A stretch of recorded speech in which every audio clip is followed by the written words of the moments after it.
Welcome to Reliable Analysis. We are going to explain seventh chapter, means last chapter of political science. The heading of the chapter is Outcomes of Democracy. Outcomes of Democracy means democracy का क्या प्रभाव है, democracy का effect, परिणाम. Today we are living in an era of democracy. ये युग democracy का है और इस तरह से संसार के विभिन्न देशों में डेमोक्रेसी को अपनाया जा रहा है. One by one different countries are adopting democracies. Democracy has become most prevalent and most popular form of government in the entire world. यहां तक कि जो कंट्री डेमोक्रेसी को नहीं फॉलो करते हैं वो भी अपने आप को डेमोक्रेटिक कहते हैं, वो भी अपने आप को डेमोक्रेसी हम पालन करते हैं ये कहना चाहते हैं. इससे पता चलता है डेमोक्रेसी के प्रति लोगों में किस प्रकार का पॉजिटिव फीलिंग है ये पता चलता है. क्योंकि जो डेमोक्रेटिक कंट्री नहीं है वो भी अपने आप को डेमोक्रेटिक कंट्री कहते हैं. इसका मतलब है कि डेमोक्रेसी को सभी कोई अच्छा मानते हैं, अच्छा मानते हैं तब ना.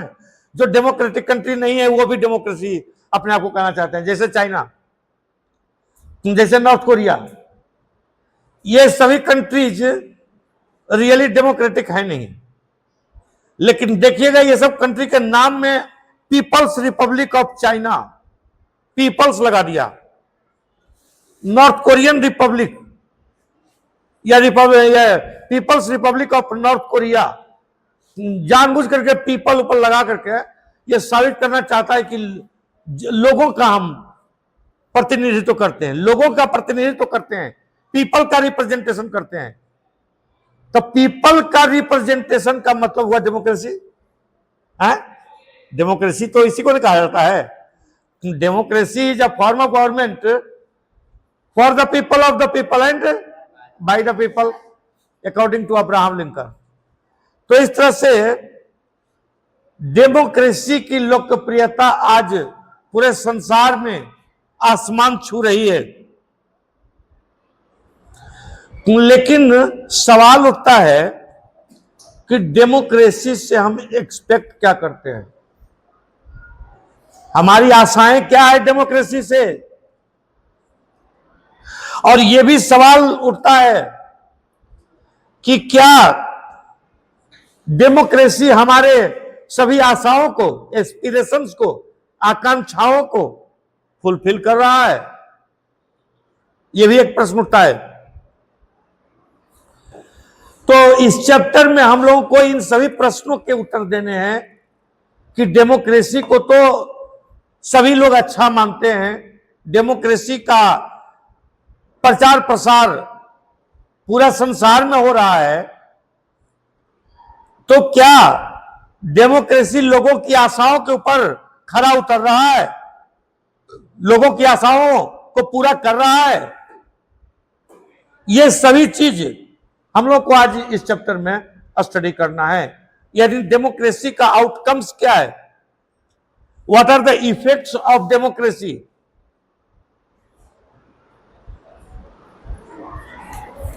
लेकिन सबसे पहले आप लोगों से फिर एक बार आग्रह करना चाहते हैं कि इस एजुकेशनल चैनल को आप लोगों ने जो सब्सक्राइब नहीं किया कृपया करके सब्सक्राइब कर लें,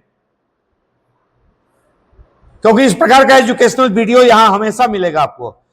तो सबसे पहली बात है कि how do we assess democracy's outcomes. Democracy के आउटकम, इसके प्रभाव को हम मूल्यांकन कैसे करते हैं, इससे अपेक्षा क्या रखते हैं, डेमोक्रेसी क्या क्या कर देगा, ये इस बारे में हम लोग क्या सोचते हैं. डेमोक्रेसी से हमारा एस्पिरेशन क्या है, आकांक्षाएं हमारी क्या हैं, तो डेमोक्रेसी के बारे में पूरे संसार भर में यह धारणा है कि democracy promotes equality, liberty, equality and fraternity. French revolution का 3 ये पिलर्स था, लिबर्टी और ये इक्वालिटी। और इस लिबर्टी, इक्वालिटी और फ्रेटर्निटी को अमेरिकन कॉन्स्टिट्यूशन में सबसे पहले अमेरिका के इंडिपेंडेंस के बाद अपनाया गया। और इस तरह से इक्वालिटी आज के समय में डेमोक्रेसी का मूल मंत्र बन चुका है, डेमोक्रेसी का आधार स्तंभ, पिलर बन चुका है। यानी डेमोक्रेसी से अपेक्षा की जाती है कि यह लोगों के बीच इक्वालिटी को प्रमोट करेगा, जाति के आधार पर, धर्म के आधार पर, अर्थ के आधार पर, यानी धन दौलत के आधार पर, रंग के आधार पर, क्लोथिंग स्टाइल, फूड हैबिट्स इत्यादि के आधार पर लोगों में डिस्क्रिमिनेशन नहीं होगा, लोगों में भेदभाव नहीं होगा। तो यह अपेक्षा की जाती है डेमोक्रेसी से कि डेमोक्रेसी प्रमोट्स इक्वालिटी, समानता को डेमोक्रेसी जो है प्रमोट करता है। इसके अतिरिक्त डेमोक्रेसी की एक और प्रमुख जो विशेषता मानी जाती है वो है कि enhances dignity of individuals, individual dignity, individual dignity को इनहैंस करता है, प्रमोट करता है। इंडिविजुअल डिग्निटी, व्यक्ति की गरिमा, व्यक्ति का प्रेस्टीज, डेमोक्रेसी में व्यक्ति की गरिमा में वृद्धि होती है, प्रेस्टीज में वृद्धि होती है, क्योंकि डेमोक्रेसी में वोट देने का अधिकार जनता के पास होता है, इंडिविजुअल के पास होता है, पीपल के पास होता है। तो डेमोक्रेसी में चूंकि जिसके पास वोट उसके पास पावर, और इस कारण से अगर मतलब जनरल दिनों में आम लोगों की, जनता की, वोटर की पूछ नहीं भी होती है तो कम से कम चुनाव के समय में तो जनता, आम मतलब नेता लोग आम लोगों को आप देखे होंगे कि प्रणाम करते हुए चलते हैं, कोई मछली भात खिलाते हुए चलते हैं, मटन चावल का भोज कर रहे हैं, पूरी, आलू दम और रसगुल्ला का भोज देखे। यहां मोकामा में बाहुबली नेता अनंत सिंह ने नॉमिनेशन फाइल करने से पहले जितना उनका समर्थक आए सबको भरपेट रसगुल्ला और पूरी आलू दम का भोज कराया। ऐसा कोई एक आदमी नहीं, सब लगभग करते हैं, कुछ लोग रहते हैं जो हाईलाइट हो जाते हैं। तो कहने का मतलब है कि डेमोक्रेसी में इंडिविजुअल का वैल्यू होता है, वोट उसके पास होता है, इसलिए इंडिविजुअल की गरिमा होती है। और वोट प्राप्त करने के लिए कोई मछली भात खिलाता है, कोई पुलाव मुर्गा खिलाता है, कोई जो है रसगुल्ला खिलाता है, तरह तरह का लोगों को आकर्षित करने का प्रयास किया जाता है।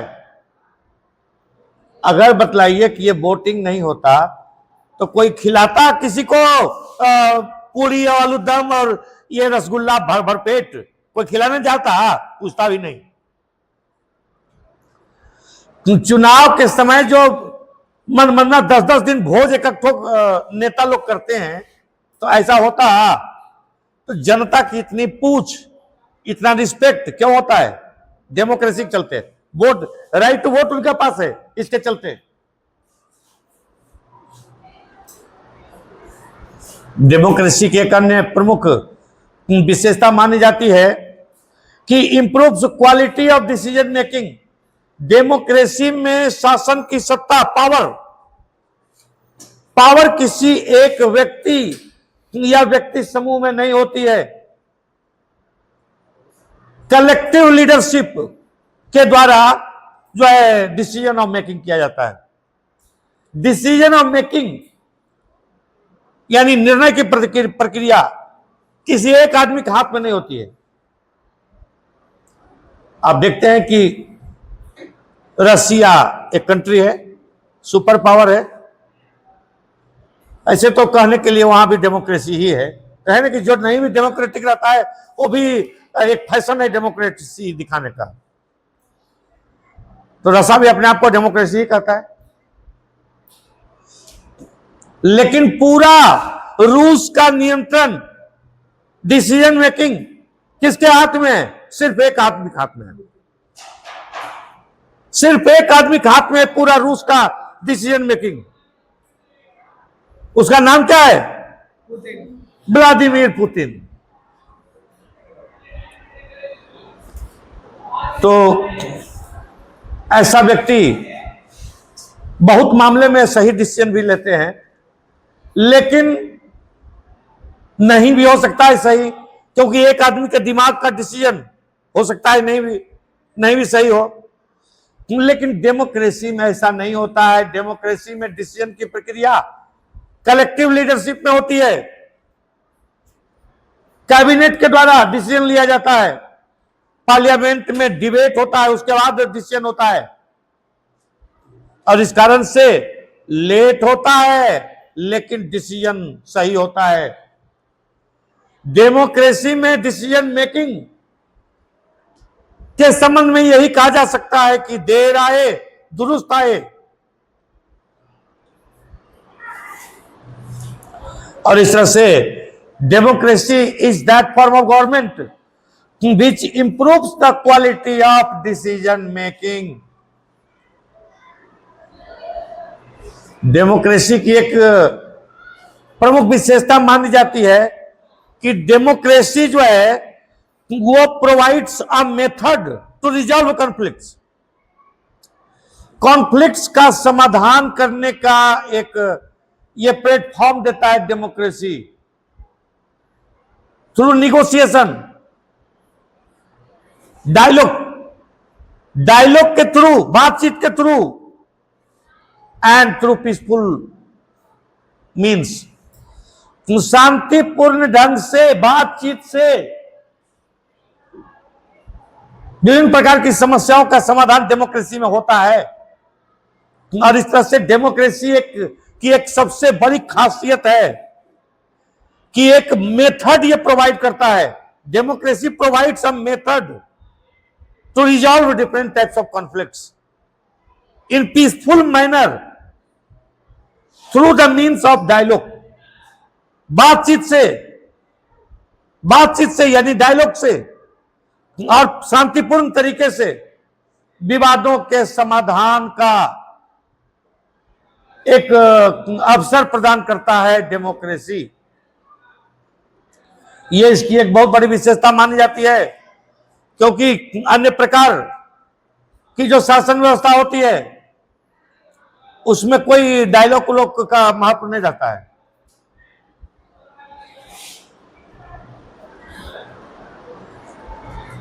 रूस में व्लादिमीर पुतिन का जो विरोध करता है वो अपने आप कुछ दिन में सुनाई पड़ता है कि उसको हार्ट अटैक आ गया। फिर और कोई आदमी विरोध करता है तो उसका कारण सुना जाता है कि होटल के कमरे में 8वां मंजिल से अचानक गिर गया, एक्सीडेंट हो गया, सीढ़ी पर से फिसल गए, फिसल करके गिर कर मर गए। किसी के बारे में सुना जाता है कि उन्होंने आत्महत्या कर लिया। कहने का मतलब है कि डेमोक्रेसी जहां नहीं है ट्रांसपेरेंट रियल रूप में, वहां डिफरेंसेज को सॉल्व करने का कोई पीसफुल मैनर नहीं है, वहां सीधे खलास हो जाता है। वहां कोई डायलॉग नहीं होता है, कोई पीसफुल तौर तरीका नहीं है। विरोध किए तो गए।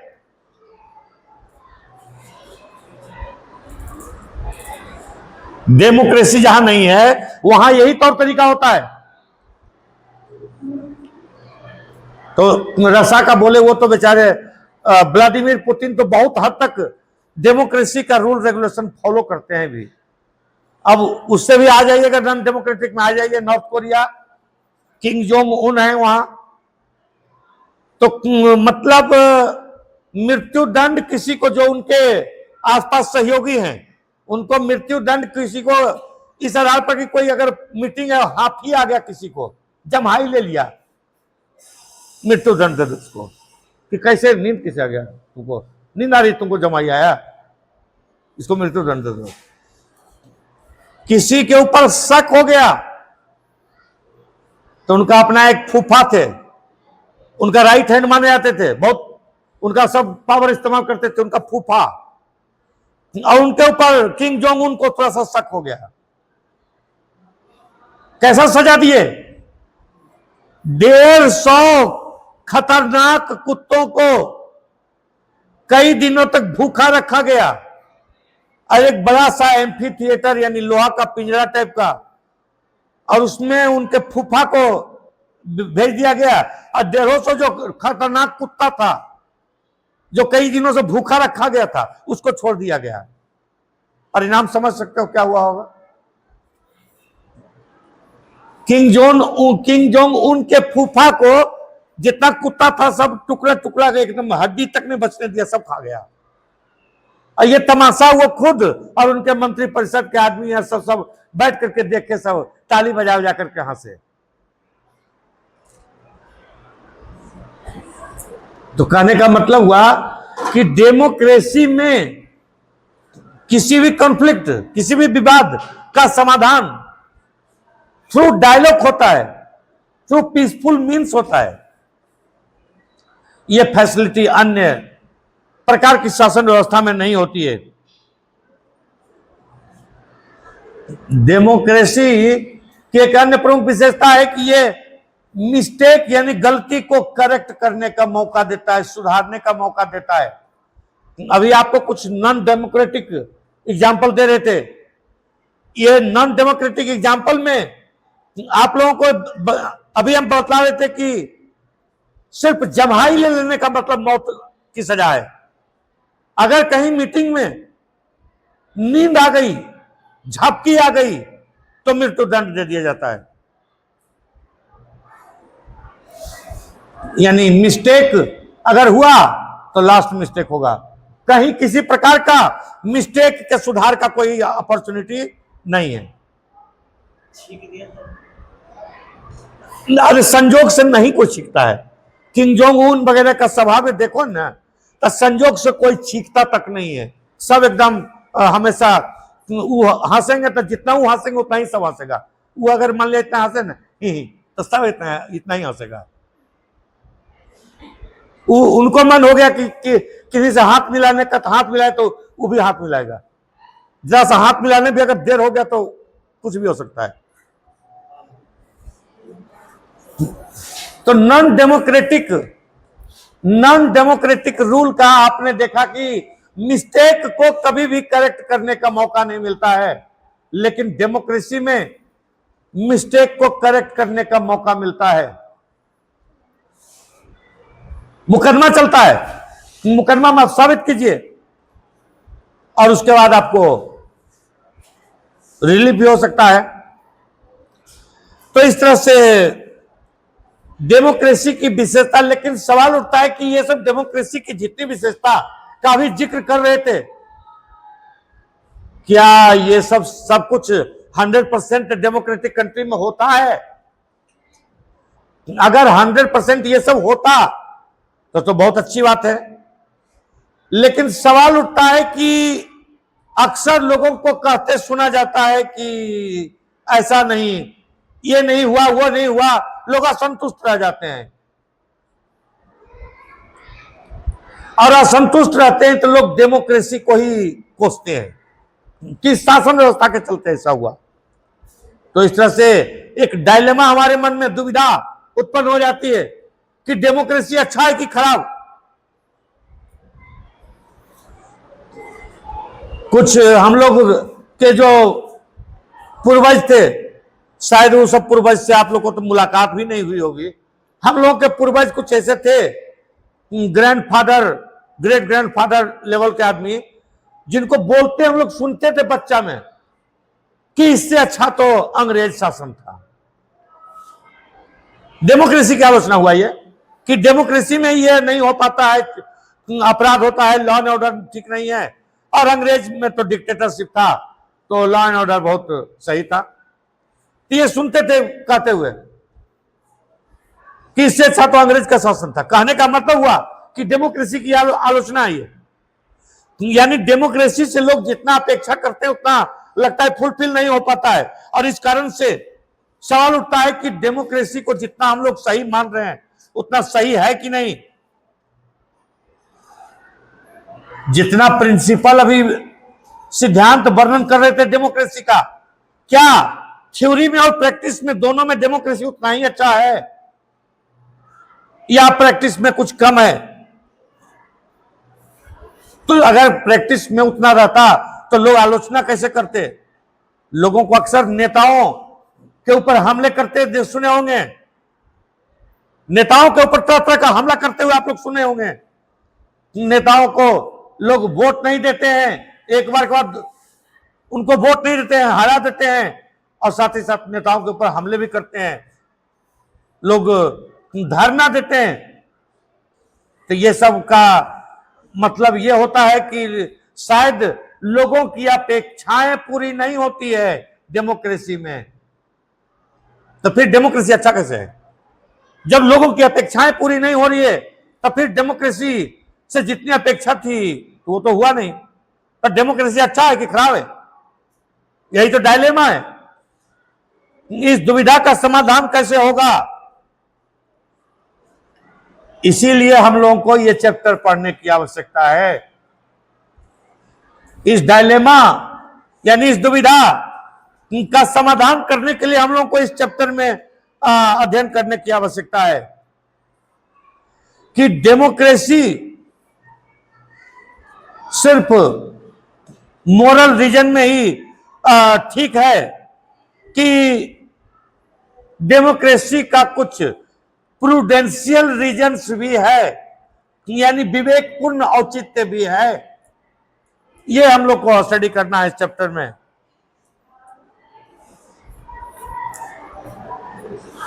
तो डेमोक्रेसी के बारे में सबसे पहली बात कही जाती है कि अकाउंटेबल है। डेमोक्रेसी इज अकाउंटेबल, यानी जवाबदेह। कैसे अकाउंटेबल है?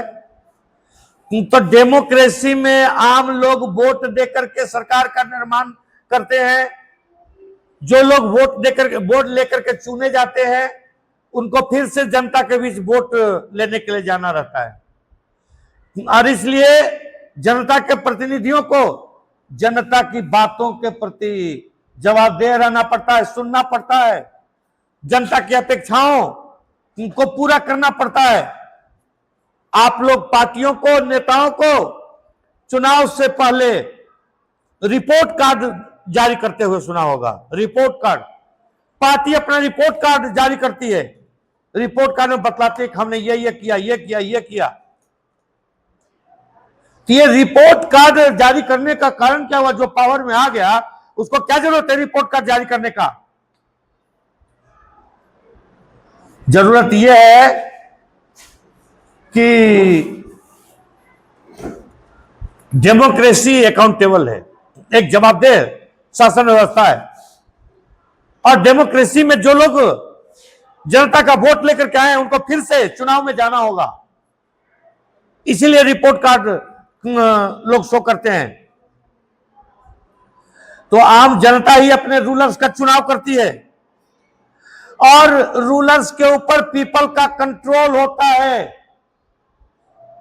डेमोक्रेसी में रूलर्स के ऊपर पीपल का कंट्रोल होता है, क्योंकि रूलर्स को फिर नेक्स्ट टाइम इलेक्शन में जाना है, और इलेक्शन में जब जाएंगे तब फिर उनको जनता के वोट की दरकार होगी।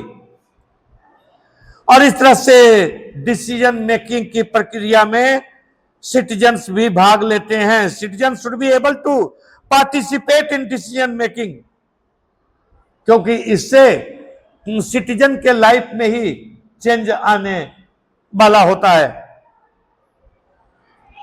और इस तरह से डेमोक्रेसी का मोस्ट इंपॉर्टेंट आउटकम है कि produces a government that is accountable to citizens. Democracy में चूंकि रूलर्स जनता के द्वारा चुने जाते हैं, और वो रूलर्स के ऊपर जनता का कंट्रोल होता है। रूलर्स ऐसा कोई काम नहीं करना चाहते हैं जिससे कि जनता नाराज हो जाए। यही कारण है कि आप देखते होंगे कि चुनाव जीतने के बाद भी जो पार्टियां हैं, नेता हैं, वो जनता के बीच अक्सर जा जा करके भाषण और तरह तरह का क्रियाकलाप करते रहते हैं ताकि जनता का हमेशा सपोर्ट उनको हासिल रहे। और जहां आपने देखा कि नेता चुनाव जीत करके सिर्फ भ्रष्टाचार में लिप्त हो गए, जनता की अपेक्षाओं को पूरा नहीं किया, वहां क्या परिणाम होता है आपको याद है ना, नेपाल की घटना। नेपाल में लोगों ने विद्रोह कर दिया। विद्रोह कर दिया तो राष्ट्रपति भवन, प्रधानमंत्री निवास, सबको, पार्लियामेंट सबको जला करके राख कर दिया। यह स्थिति बन गई कि कोई प्रधानमंत्री बनने के लिए तैयार नहीं था नेपाल में। मंत्रियों को इस प्रकार से सरेआम रोड पर दवा दवा करके, नालियों में गिरा गिरा करके पीटा।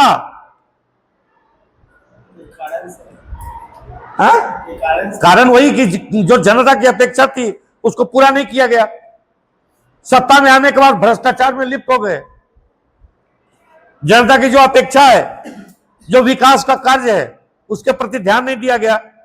जबकि डेमोक्रेसी, अभी हम लोग स्टडी कर रहे हैं कि डेमोक्रेसी अकाउंटेबल है, यानी जवाबदेह है। अगर जवाबदेही से काम नहीं होगा तो जनता को सामने आना पड़ता है, विद्रोह हो जाता है। अगर रूलर से कोई ऐसा स्टेप भी हो जाए जो कि पूरा सही आप नहीं कह सकते हैं, लेकिन अगर जनता को समझ में आए कि रूलर जानबूझ करके नहीं किया है, गलती से हुआ है, तो जनता का विरोध नहीं झेलना पड़ता है रूलर को। रूलर को हर हमेशा जनता के साथ तारतम्यता बना करके काम करना पड़ता है। आपको याद होगा एक बार इंडिया में डीमोनेटाइजेशन हुआ था, यानी रुपया जो है 500, 1000, ये सब जो रुपया था उसको अचानक नरेंद्र मोदी की सरकार ने रद्द कर दिया। याद है? रुपया को रात 8 बजे नरेंद्र मोदी ने एक अनाउंसमेंट किया और उसके बाद रुपया का वैल्यू खत्म हो गया। उनका कहना था कि आतंकवादियों ने जाली नोट छाप लिया है और वो जाली नोट के सहारे आतंकवादी काम कर रहा है, जम्मू कश्मीर वगैरह का। और अगर हम ये नोट ही कैंसिल कर देंगे, डिमोनेटाइज कर देंगे और नया नोट छापेंगे, तो जिसके पास ये जाली नोट होगा वो तो बेकार हो जाएगा, बर्बाद हो जाएगा। दूसरा सरकार का सोचना था कि कुछ अमीर लोग अपने तहखाने में नोट जमा करके करोड़ों अरबों दबा करके रखे हुए हैं, जो बैंक में नहीं आता है, मार्केट में नहीं आता है, आम लोगों के बीच सर्कुलेशन में नहीं आता है। अब वो कैसे बाहर आएगा? तो उसका समाधान उन्होंने डिमोनेटाइजेशन से किया। उन्होंने सीधे 500 और 1000 रुपया के नोट को रद्द कर दिया है एक घोषणा के साथ। तो उद्देश्य तो बहुत अच्छा था। जो कालाबाजारी करने वाले, जो जमाखोरी करने वाले, जो ब्लैक मनी जो रखने वाले हैं, उसके खिलाफ कार्रवाई करना, आतंकवादियों के खिलाफ कार्रवाई करना उद्देश्य था। तो उद्देश्य तो अच्छा था, लेकिन नोट के रद्द कर देने से आम लोगों को बड़ी परेशानी हुई। आम लोगों को बैंकों में नोट बदलने के लिए लंबा लंबा लाइन में खड़ा होना पड़ा। कहा जाता है कि कुछ लोग लंबा लंबा लाइन में, एक आध आदमी डेथ भी हो गया। तो आम लोगों को काफी परेशानी हुई और उसके बाद कहा गया कि जनता सरकार को सबक सिखाएगी इसका, और उसके बाद उत्तर प्रदेश में चुनाव हुआ। लेकिन उत्तर प्रदेश में नरेंद्र मोदी की पार्टी बीजेपी भारी बहुमत से विजयी हुई। इसका क्या मतलब हुआ? इसका मतलब हुआ कि जनता रूलर को कंट्रोल करती है। अगर रूलर से सही काम या कोई ऐसा काम भी हो गया जो पूरा सही नहीं है और जनता को लगा कि नहीं ये कर रहा था वो ठीक था, हुआ या नहीं हुआ सही वो बात अलग है, तो जनता उसको खिलाफ खड़ा नहीं होती है।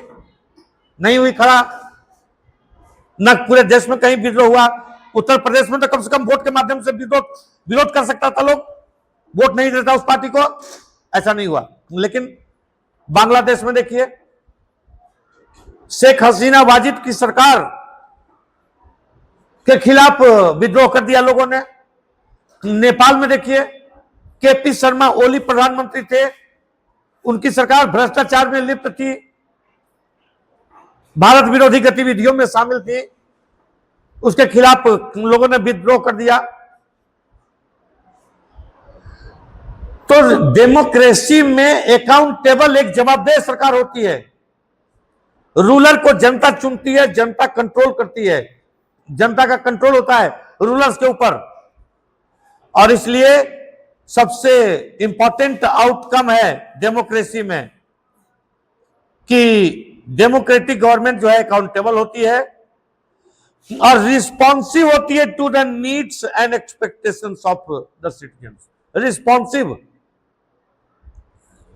जनता की जो नीड है, जनता की जो आवश्यकता है, उसका रिस्पॉन्स करना होता है डेमोक्रेसी में। जो रूलर्स होते हैं, जो जनता के द्वारा वोट से चुने जाते हैं, उनको जनता का काम करना पड़ता है, जनता का जो डिमांड है उसको पूरा करना पड़ता है। कहां रोड बनाना है, कहां नाली बनाना है, गली बनाना है, सब काम करना पड़ता है। और अगर जनता के नीड को, रिस्पांस को, अगर जो रिप्रेजेंटेटिव हैं जनता के, जो नेता हैं, वो नहीं उसको सॉल्व करते हैं, नहीं पूरा करते हैं, तो वो वोट नहीं जनता देती है ऐसे नेताओं को, ऐसे लीडर्स को, ऐसे रिप्रेजेंटेटिव को। एमएलए हो चाहे एमपी हो, उनको वोट नहीं देती है जनता।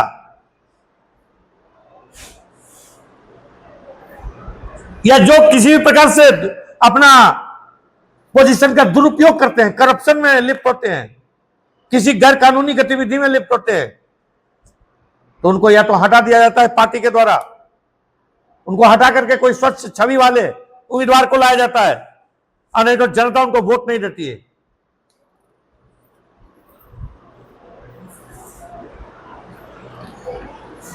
इसके अतिरिक्त है कि डेमोक्रेसी में सरकार लेजिटिमेट होती है, लेजिटिमेट, कानूनी। चूंकि जनता के वोट से चुनी हुई सरकार होती है, इसलिए गवर्नमेंट जो है लेजिटिमेट होती है। डेमोक्रेसी की गवर्नमेंट स्लो हो सकती है, कम प्रभावी हो सकती है, लेकिन हमेशा रिस्पॉन्सिव होती है, जनता की नेसेसिटी को देख करके काम करती है, उसको फुलफिल करने का प्रयास करती है।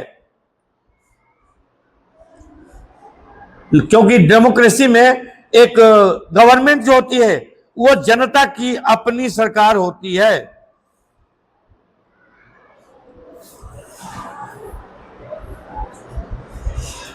और चूंकि लेजिटिमेट होती है, जनता के वोट से चुनी हुई होती है, कानूनी सरकार होती है, इसी कारण से डेमोक्रेसी में आमतौर पर रिवॉल्यूशन, रिवोल्ट इत्यादि, अपहीवल यानी विप्लव इत्यादि की संभावना नहीं रहती है। हालांकि अभी तो आपको एग्जाम्पल बता रहे थे बांग्लादेश का, वहां प्रधानमंत्री थी शेख हसीना वाजिद, उसके खिलाफ रिवोल्ट हो गया, और वहां पर अभी कार्यकारी अध्यक्ष, कार्यकारी व्यक्ति शासन कर रहे हैं, कार्यकारी प्रधानमंत्री है मोहम्मद यूनुस। वो शासन कर रहे हैं। नेपाल में भी आपने देखा कि केपी शर्मा ओली की सरकार के खिलाफ क्रांति हो गई और वहां सुशीला कार्की नामक एक जज के हाथों में शासन की सत्ता दे दी गई है। सुशीला कार्की वो खुद प्रधानमंत्री भी बनना नहीं चाहती थी। जिस प्रकार का माहौल था, जिस प्रकार के नेताओं को लोग पीट रहे थे, कौन चाहेगा प्रधानमंत्री बनना उस समय, या कोई मंत्री बनना कौन चाहेगा। लेकिन उनको जो है रिक्वेस्ट करके बनाया गया प्रधानमंत्री, और भी धमकी के साथ कि जो है चुनाव करवा रहे हैं कुछ दिनों में, फरवरी में चुनाव करवा रहे हैं, उसके बाद हम ज्यादा दिन नहीं रहेंगे गद्दी पर।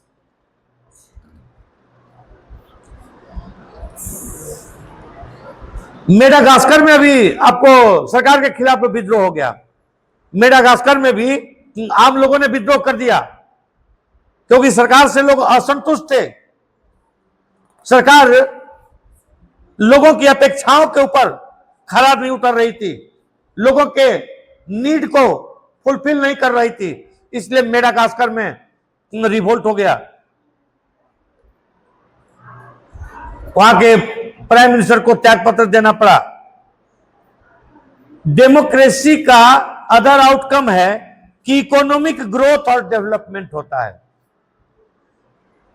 क्योंकि डेमोक्रेसी में सरकार जो है रिस्पॉन्सिव होती है, गवर्नमेंट चूंकि रिस्पॉन्सिव होती है, पीपल के नीड को फुलफिल करने का कार्य करती है, और इस कारण से इकोनॉमिक ग्रोथ होता है डेमोक्रेसी में। हालांकि एक डेटा यह बतलाता है कि सबसे ज्यादा इकोनॉमिक ग्रोथ किस प्रकार की शासन व्यवस्था में होता है, तो डिक्टेटरशिप में होता है।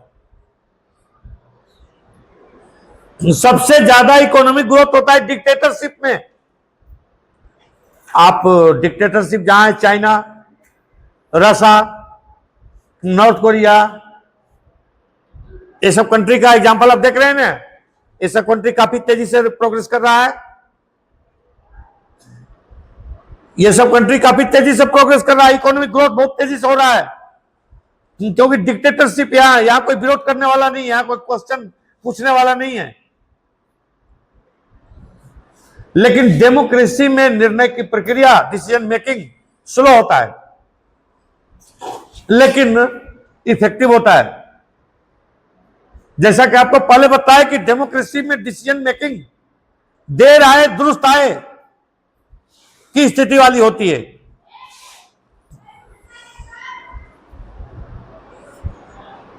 तो कहता है कि अगर आप कंपैरिजन कीजिए democracies and all dictatorships for the 50 years between 1950 से 2000, 1950 से 2000 तक का डेमोक्रेसी और डिक्टेटरशिप का आप अगर कंपैरिजन करते हैं तो आपको पाया जाता है कि डिक्टेटरशिप में ज्यादा प्रोग्रेस हुआ है। चाइना का देख रहे हैं ग्रोथ कितना हुआ है। चाइना भी दुनिया का सबसे बड़ा सुपर पावर जो है अमेरिका, उसको अच्छी तरह से टक्कर दे रहा है। अमेरिका के बाद या अमेरिका के पैरेलल कह सकते हैं, इकोनॉमिक पावर बन गया है चाइना।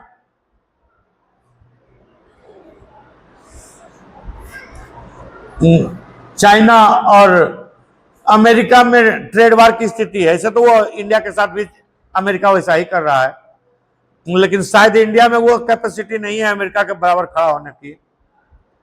इसी कारण से इंडिया के प्राइम मिनिस्टर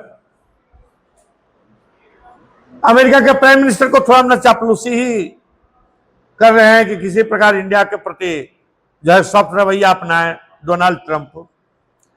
लेकिन चीन के साथ ऐसी बात नहीं है, वो इक्वल फुटिंग पर अमेरिका के साथ बात कर रहा है।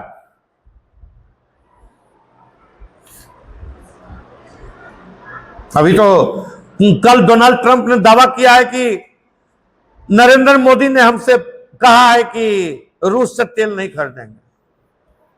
अगर ऐसा सचमुच में नरेंद्र मोदी ने वादा किया होगा तो इंडिया के प्रेसिडेंट के लिए तो बहुत बड़ा घातक ही होगा कि पैसे के लिए आप मतलब अमेरिका का गुलाम बन जाएगा तो अच्छा चीज नहीं है। अरे इंडिया उतना कोई छोटा मोटा कंट्री पाकिस्तान नहीं जी कि पैसे के लिए आप इकोनॉमिक प्रॉफिट के लिए, बिजनेस के लिए सिर्फ आप अमेरिका का अधीनता स्वीकार कर लीजिए। लेकिन ये बात कहा है डोनाल्ड ट्रंप, लेकिन डोनाल्ड ट्रंप क्या कहा उसका भरोसा करना संभव नहीं है, क्योंकि वो क्या कहेंगे क्या करेंगे कोई नहीं जानता है। लेकिन चाइना कभी इस प्रकार का समझौता नहीं कर सकता है। इस प्रकार का इकोनॉमिक डेवलपमेंट हुआ है चाइना में। तो जैसा कि आपको बताया कि 1950 से 2000 तक ये अगर देखा जाए तो डिक्टेटरशिप में ज्यादा प्रोग्रेस हुआ है।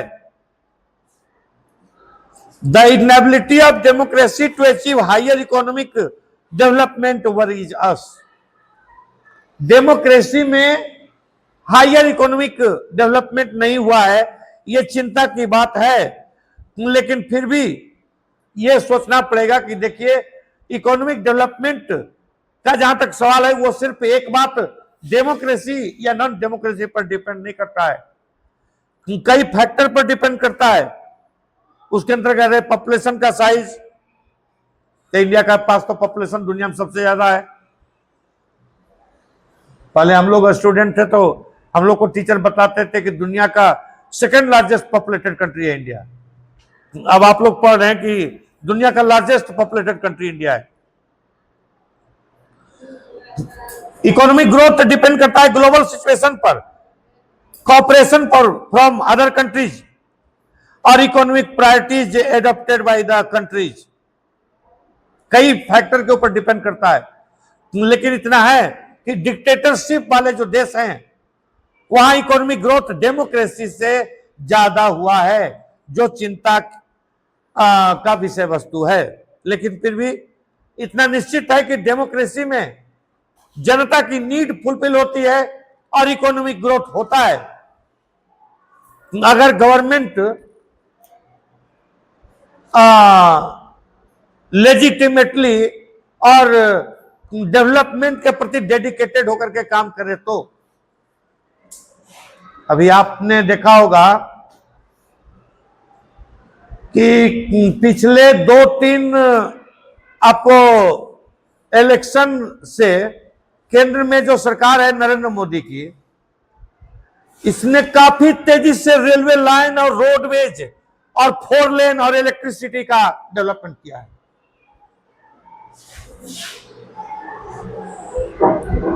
जब यह सरकार नहीं थी तो पटना बिहार की राजधानी में 7-7 घंटा 8-8 घंटा लाइन कटा हुआ रहता था दिन में।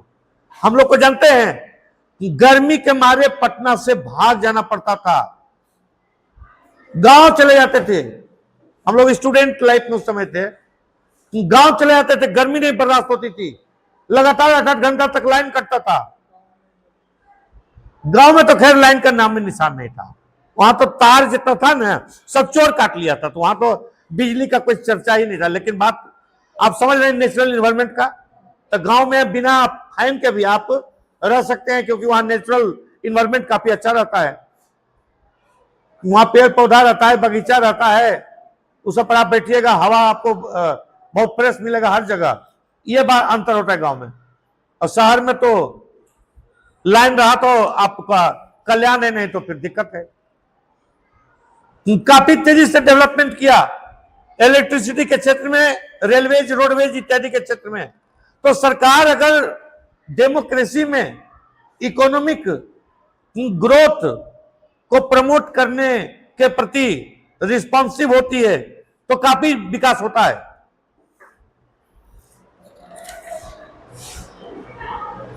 डेमोक्रेसी की एक और विशेषता मानी जाती है reduction of inequality and poverty. तो डेमोक्रेसी इस मामले में काफी महत्वपूर्ण मानी जाती है कि इसमें इनइक्वालिटी यानी असमानता यानी भेदभाव में कमी आती है। जाति के आधार पर, धर्म के आधार पर, फूड हैबिट के आधार पर, क्षेत्र के आधार पर भेदभाव नहीं किया जाता है। डेमोक्रेसी में सभी लोगों को विकास का समान अवसर मिलता है, इक्वल अपॉर्चुनिटी दी जाती है। जब से केंद्र में नरेंद्र मोदी की सरकार आई है और बिहार में नीतीश कुमार की सरकार, तो जानते हैं कि नीतीश कुमार, चाहे आप माने उसका सपोर्ट कीजिए या विरोध कीजिए, लेकिन नीतीश कुमार के ऊपर कोई भ्रष्टाचार का 1 रुपया का कोई आरोप नहीं लगा सकता है। आज नहीं, एक समय नरेंद्र मोदी से उनको मतभेद हो गया था, तो उस समय भी कहा था कि इंडिया में कोई ऐसा टकसाल नहीं है जो नीतीश को खरीद ले। टकसाल यानी जहां नोट छपता है, ऐसा कोई नोट छापने वाला फैक्ट्री नहीं है जो नीतीश कुमार को खरीद ले। कहने का मतलब है कि करप्शन के साथ उनका कुछ नहीं वास्ता है, ये बात सब कोई मानते हैं, जिसके चलते इनके विरोधी जब कांग्रेस का शासन था तभी बिहार को पूरा फंड दिया जाता था, क्योंकि बिहार जानते हैं कि एक पिछड़ा राज्य था। लेकिन सरकारों के लगातार प्रयास के चलते कुछ वर्षों में मात्र बिहार काफी प्रोग्रेस कर गया है। बिहार काफी प्रोग्रेस कर गया है। हम लोग स्टूडेंट लाइफ में थे तो यहां साइकिल चलाना मुश्किल रहता था। बिहार की राजधानी पटना में इतना खराब रोड था, गड्ढा मेन रोड पर रहता था। पूरा बरसात भर इतना इतना पानी, छाती भर पानी रहता था, और उसमें कैसे हम लोग ट्यूशन पढ़ाने के लिए जाते थे, कैसे पढ़ाने के लिए जाइएगा। और अभी देखिए स्थिति कि हर जगह रोडवेज 4 लेन इत्यादि बन चुका है। तो कहने का मतलब है कि जो इनइक्वालिटी है वो डेमोक्रेसी कम करता है। दूसरे राज्य ज्यादा डेवलप्ड है। अरे इंडिया में ही ले लो तो गुजरात वगैरह जो है, अगर इंडिया में नहीं रहता तो वो सब इंग्लैंड अमेरिका जैसा डेवलप्ड कंट्री में गिनती आता, गुजरात वगैरह का। महाराष्ट्र वगैरह काफी तरक्की किया है, कर्नाटक काफी तरक्की किया है, आंध्र प्रदेश जिसका हम लोग बच्चे में नाम सुनते थे तो एक ही चीज आता था कि मतलब पिछड़ा, बैकवर्ड, और अभी जो है काफी आगे हो गया है।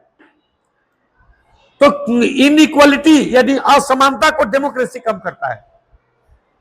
दूसरी तरफ डेमोक्रेसी में समाज में भी जो बैकवर्ड लोग हैं, जो गरीब लोग हैं, इकोनॉमिकली बैकवर्ड है, सोशली बैकवर्ड है, पिछड़ी जातियों के हैं, सबों के विकास के लिए कई प्रकार की कल्याणकारी योजनाएं चलाई जाती है, और जिसका परिणाम होता है कि सबों के पास इनकम होता है, सबों की गरीबी दूर होती है। अभी आपने देखा होगा कि सरकार ने काफी अधिक सरकारी नौकरी बिहार में दिया है। अब तो इसके जो नीतीश कुमार के जो विरोधी दल के नेता हैं, तेजस्वी यादव ने तो अब कह दिया है कि हर एक घर में एक सरकारी नौकरी दे देंगे। कि अगर पावर में आवेंगे तो हर एक घर में एक सरकारी नौकरी दे देंगे। नीतीश कुमार ने क्या काम किया कि हर एक घर में एक महिला को रोजगार करने के लिए पैसा दे दिया। पहले 10,000 रुपया और फिर उसके बाद 2 लाख रुपया कोई रोजगार करने के लिए। रोजगार मतलब कोई बहुत बड़ा फैक्ट्री नहीं, आप की पकौड़ियाँ बनाइए, चाहिए बना के बेचिए, बकरिए 2 पालिए, उसके लिए भी पहले 10,000 रुपया फिर 2 लाख रुपया। अब इसके जवाब में विरोधी दल के नेता ने तो कह दिया कि हर एक परिवार में एक सरकारी नौकरी दे देंगे। कहने का मतलब है कि इस प्रकार का जो कंपटीशन रहता है डेमोक्रेसी में, इस कंपटीशन से प्रोग्रेस होता है और समानता में कमी आती है। इतने तादाद में लोगों को नौकरी मिल रही है तो जिन लोगों के पास गरीबी थी, गरीबी दूर हो रहा है, सभी लोग अमीर हो रहे हैं ना। सभी घरों में पैसा दिया जा रहा है महिलाओं को रोजगार करने के लिए,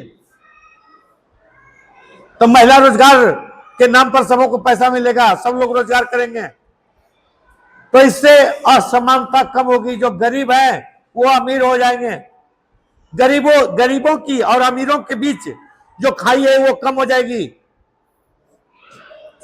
दूसरे राज्यों से बिहार जो पिछड़ा हुआ था, बिहार या उड़ीसा, उत्तर प्रदेश इत्यादि, उस खाई को डेमोक्रेसी के अंतर्गत देखिए कम किया गया।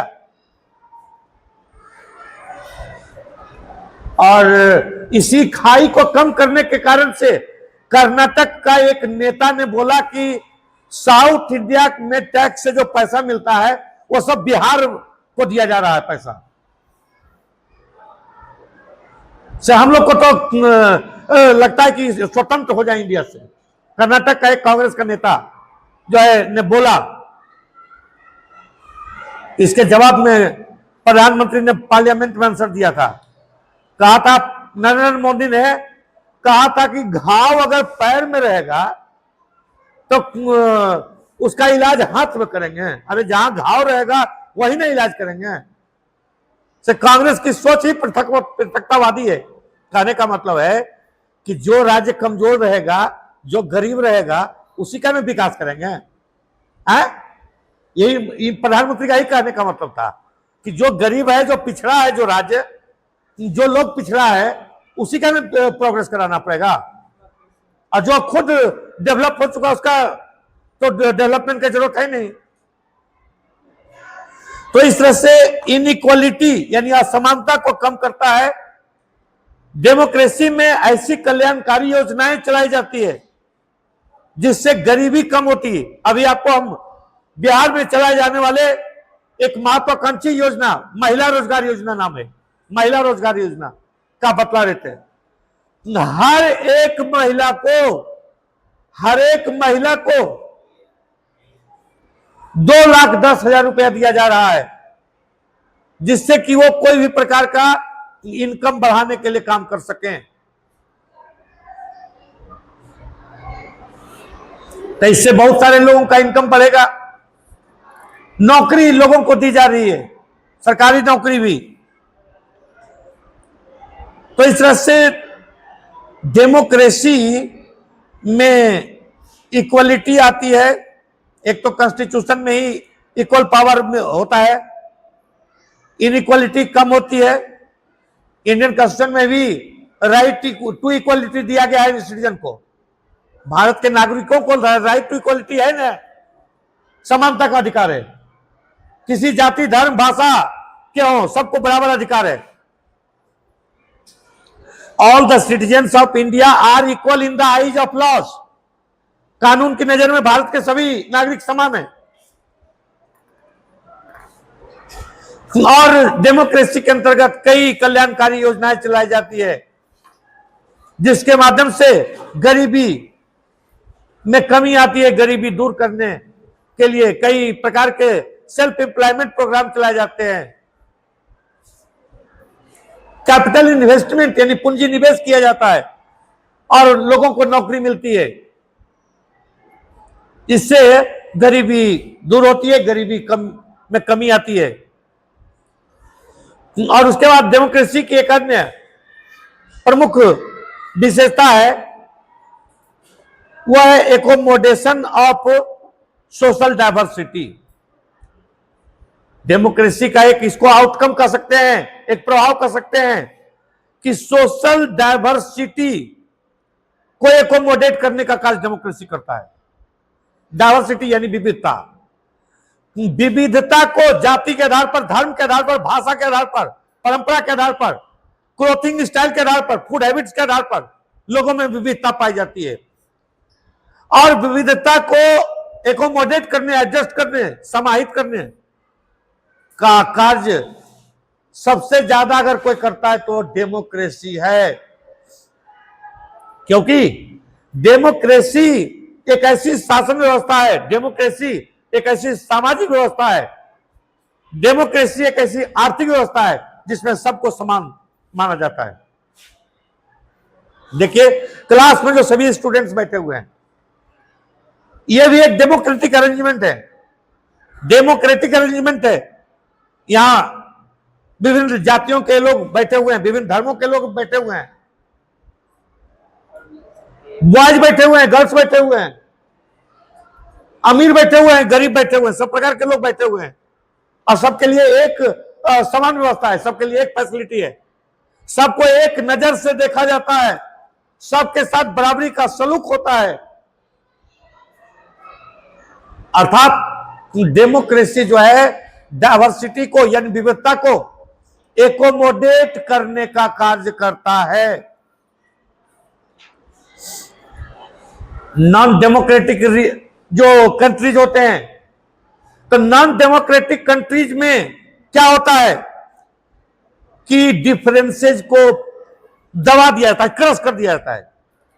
नॉन डेमोक्रेटिक कंट्रीज में डिफरेंसेस को, विरोध को दबा दिया जाता है, कुचल दिया जाता है विरोध को। लेकिन डेमोक्रेसी में नहीं कुचल दिया जाता है, बल्कि उसको पीसफुली सॉल्व किया जाता है डायलॉग के द्वारा। अभी आप लोग को एग्जांपल बतला रहे थे रसा का। डिफरेंसेज अगर होता है, अगर व्लादिमीर पुतिन से कोई असहमत हो जाता है तो उसका कोई बातचीत से, कोई डायलॉग से समाधान नहीं होता है। कुछ दिनों में सुनाई पड़ता है कि वो होटल में अचानक उनका हार्ट अटैक आ गया, किसी का सुनाई पड़ता है कि वो सीढ़ी पर से गिर गए, किसी का सुनाई पड़ता है कि वो मॉर्निंग वॉक करके आए थे, हार्ट अटैक करके मर गए। सब असंभव बात, और सब नेचुरल डेथ जैसा दिखता है। एक ही को विरोधी नेता थे रसा में, उनका नाम था नवेल्नी। तो नवेल्नी इंग्लैंड, फ्रांस, अमेरिका, ये सब जो है, जो रसा के विरोधी कंट्रीज हैं, उस सबका बहुत तो चहेता थे नवेल्नी, रूस के विरोधी दल के नेता नवेल्नी। अमेरिका वगैरह के लिए बहुत अजीज थे नवेल्नी। चुनाव का वक्त आया तो चुनाव के वक्त से पहले ही नवेल्नी का अचानक जेल में डेथ हो गया। कुछ नहीं, ऐसे आता, नेचुरल डेथ होता है। जो डिफरेंस लोग रहते हैं ना, उसका अपना नेचुरल डेथ होता है। किसी को कोई गोली वोली नहीं मारता है, नेचुरल डेथ होता है। अब किसको पता चलेगा? ये रहस्य का बात कैसे तुमको पता चलेगा कि कुछ जेल में कोई आया, मॉर्निंग वॉक करके उसके बाद वो मर गया? कैसे पता चलेगा कैसे मरा? समझ में नहीं आता है। इसका ऐसा रहस्य रहता है कि किसी को समझ में नहीं आता है कि कैसे मरा।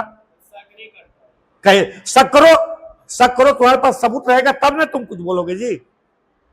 कहा तो सब अमेरिका का राष्ट्रपति वगैरह सब कहा कि रूस में वही रह सकता है जो पुतिन से सहमत है। पुतिन से असहमत कोई नहीं जिंदा रह सकता। कहने से क्या होगा? कहने वाला कहेगा। जब चुनाव में खड़ा हुए व्लादिमीर पुतिन, तो उनके खिलाफ चुनाव में कौन खड़ा हुआ? कोई खड़ा होने वाला ही नहीं था। एक आदमी नहीं था जो उनके खिलाफ चुनाव में खड़ा हो सकता था। तो उनकी एक तो खोज खाज करके लाया गया गर्लफ्रेंड को, और उसी को चुनाव में उनका खड़ा कर किया गया विरोध में।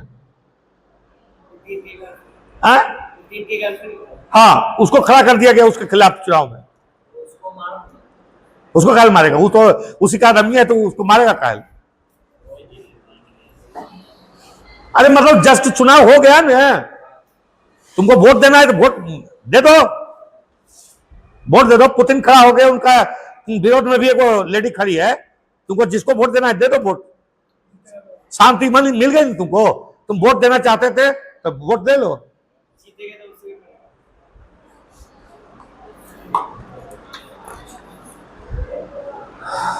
डेमोक्रेसी का जो है ये लास्ट आउटकम है, वो है डिग्निटी। डेमोक्रेसी इंडिविजुअल डिग्निटी को प्रमोट करता है, व्यक्ति की गरिमा को बढ़ाता है।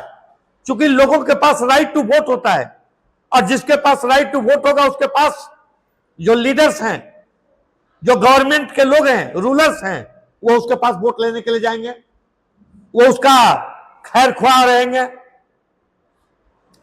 और इससे इंडिविजुअल डिग्निटी में वृद्धि होती है।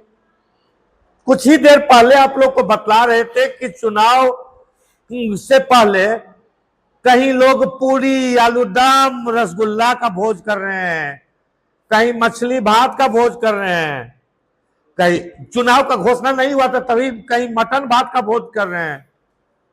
इतना घबराए हुए थे जनता को खुश करने, खिलाने उलाने के लिए लोग, नेता लोग, कि कुछ लोगों ने तो ये भी नहीं हाल ताव देखा, सावन में भोज दे दिया। कुछ लोगों ने मटन भात का सावन में भोज दे दिया, कोई नवरात्रा में भी दे दिया भोज, किसी प्रकार जनता को खुश करना है। तो ऐसा ये भोज क्यों दिया जा रहा है? लोगों को क्यों खुशामद किया जा रहा है? हर एक साधारण आदमी के पास जा करके नेता जो हाथ जोड़ करके, उसके घरों में जा करके हाथ जोड़ करके बोल रहे हैं, काहे के लिए? वोट के लिए। तो डेमोक्रेसी है तब ने राइट टू वोट है लोगों के पास, और राइट टू वोट होने के चलते लोगों का रिस्पेक्ट बढ़ता है, इंडिविजुअल डिग्निटी में वृद्धि होती है, जो रूलर्स हैं उनको पास आना पड़ता है, इंडिविजुअल के पास, जनता के पास, आम लोगों के पास रूलर्स को आना पड़ता है, जिससे आम लोगों को अपना रिस्पेक्ट इनहेंस होने का महसूस होता है कि उनके सम्मान में वृद्धि होती है डेमोक्रेसी के अंतर्गत। साथ ही साथ जनता को स्वतंत्रता की प्राप्ति होती है, क्योंकि डेमोक्रेसी में राइट टू फ्रीडम जनता को दिया जाता है। कुछ भी बोलने की स्वतंत्रता, भावों और विचारों को स्वतंत्र व्यक्त करने की स्वतंत्रता, कहीं भी घूमने फिरने की स्वतंत्रता, पेशा कारोबार करने की स्वतंत्रता, किसी भी भाग में जाकर के बस जाने की स्वतंत्रता, कोई भी धर्म अपनाने की स्वतंत्रता, कई प्रकार की स्वतंत्रता लोगों को दी जाती है। डेमोक्रेसी में कई प्रकार की स्वतंत्रता दी जाती है। यह स्वतंत्रता लोगों को डेमोक्रेसी में ही सिर्फ होती है, नॉन डेमोक्रेटिक गवर्नमेंट में इस प्रकार की स्वतंत्रता नहीं दी जाती है।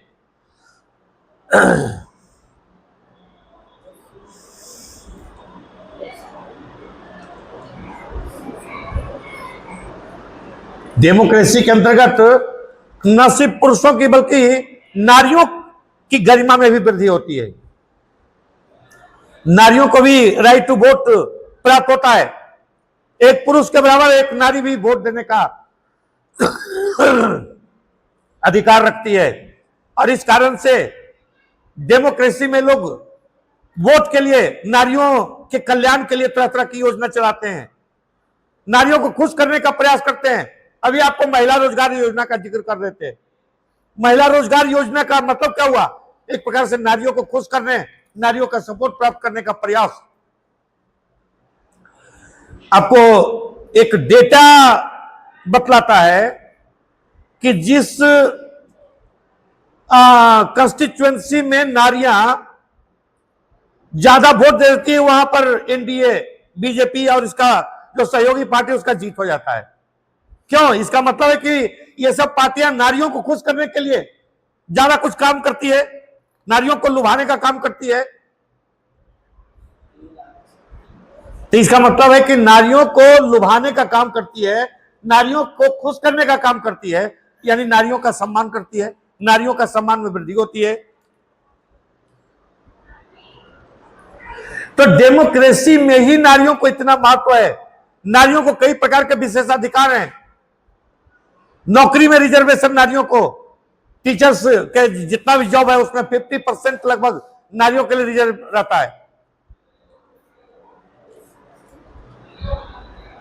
इलेक्शन में जो है 33% नारियों के लिए लोकल बॉडीज में रिजर्वेशन रहता है। तो नारियों को ये सभी प्रकार के प्रिविलेज, विशेषाधिकार डेमोक्रेसी में ही मिलते हैं। जब डेमोक्रेटिक गवर्नमेंट नहीं थी तब तो नारियों को राइट टू वोट भी नहीं मिला हुआ था, नारियों को पॉलिटिकल प्रोसेस में भाग लेने का अधिकार भी नहीं था।